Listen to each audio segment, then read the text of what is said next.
Johnny's thoughts. Hey, who doesn't love a playoff team in the desert? Arizona Cardinals go 10-7 after starting the season 2-4, but they get to that precious, elusive bye 500. Again, 4-6, 5-5. If you can get to the bye at that mark, you're going to the playoffs because, again, Seattle twice, New England, Carolina. I think they eventually have to start winning games against LA and San Francisco, Bo, to be able to get to the postseason. So this would put them 3-3 in the NFC West. I just don't know how realistic it is to lose every game to McVay and Shanahan and think that you're going to be a playoff team, even with some of the cupcakes at the end of the year. So Cardinals take care of business. Jonathan Gannon, borderline coach of the year. Kyler Murray, Renaissance, Pro Bowl. How about Marvin Harrison Jr.? Let's throw it in there. Offensive rookie of the year, 10-7, officially stamp it, book it, postseason. Let's see it. Yeah, when you break it down, it gets you excited, right? And mine's just one win shy of what Johnny had.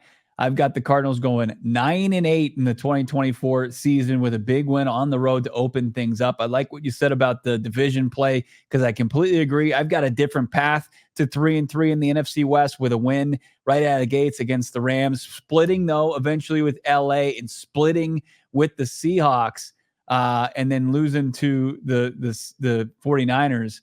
Actually, I guess that puts them at 2-4. So just one game under, a couple games under 500 in the division, but an improvement on 0-6, right? And just the win out of the gates puts you in that position. A couple tough luck losses to some teams that just have a little bit superior talent.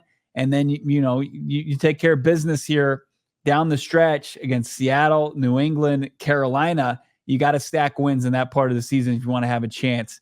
And I think that middle stretch from like week 7 to week 10, if you can indeed go 3-4 in that, it's going to put you in a prime position coming out of the bye. Absolutely. Again, like if you're telling me right now that the Cardinals have this season, I'm signing up for it. Like I'm not poo-pooing the fact that you have one less win than I do. I think anybody in their right mind would take 9 wins for the Arizona Cardinals this year.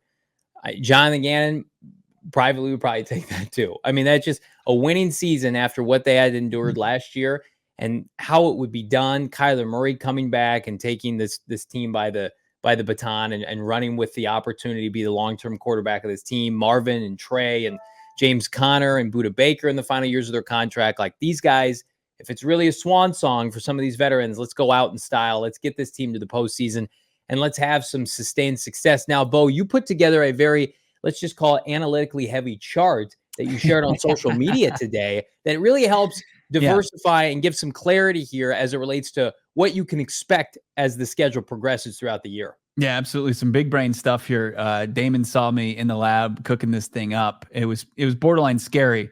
It was atom cracking stuff. And I've got this weeks 1 through 6, just put tough. And then you've got weeks 7 through 10, kind of a wild card stretch. Damon contributed to that part. It was part of the math that I wasn't familiar with. Well, when you think about those teams, right? So the Jets picked 10th, the Bears picked 9th, and the Chargers picked 5th. So those teams were all bad last year, but hypothetically on paper, all of them could be pretty good teams this year. They could be bounce back candidates for sure. Ton of variables that go into that, like quarterback play for the Jets. Can Aaron Rodgers stay healthy? What does Harbaugh bring to the table for the Chargers? And then with the Bears, a lot of young stars on that team, including their quarterback, where, I think sandwich in there, I think Miami, it's just a tough matchup on the road. And then you look at this one, the stack wins kind of segment of the season where it's week 12 through 16. Seattle twice.